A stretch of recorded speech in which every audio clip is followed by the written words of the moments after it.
27 апреля в конференц-зале Удмуртской государственной филармонии прошла презентация автобиографической книги-альбома «К твердой руке и честному цвету» израильского художника, почетного члена Российской академии художеств Аарона Априля.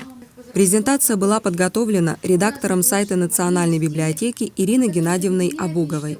Благодаря ее профессиональным связям и сотрудничеству с иерусалимским искусствоведом Галиной Геннадьевной Подольской в фонде библиотеки сформировалась коллекция изданий о современном израильском изобразительном искусстве, творчестве израильских художников, выходцев из бывшего Советского Союза.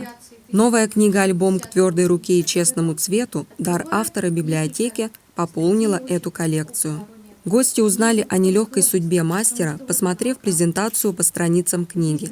Показ архивных фото и картин художника сопровождался отрывками из его автобиографического повествования. Родился художник в 1932 году в независимой Литовской Республике. В 1941 за считанные дни до начала войны всю семью Априлей высылают в Сибирь, сначала в Алтайский край, а затем в Якутию, за полярный круг.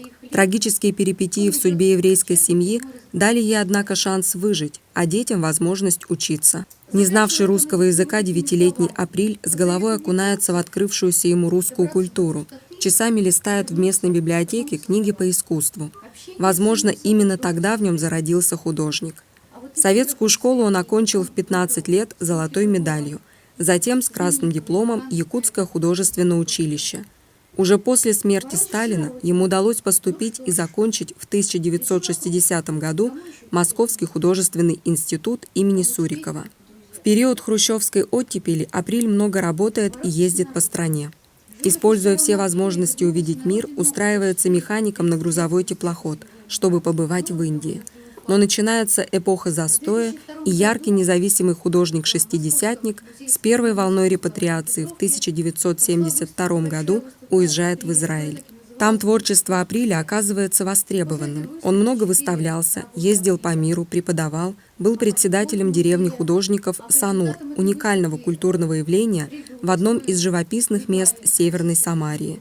В 2000-х триумфальное возвращение в Россию, выставки в Московском музее современного искусства и Третьяковской галерее. Сегодня работы художника Аарона Априля находятся в коллекциях десятков российских музеев. Есть одна картина и в Удмуртском республиканском музее изобразительных искусств. Это полотно «Пристань Колпашева» на Оби. О том, что его работа хранится в Ижевске, сам художник узнал не так давно.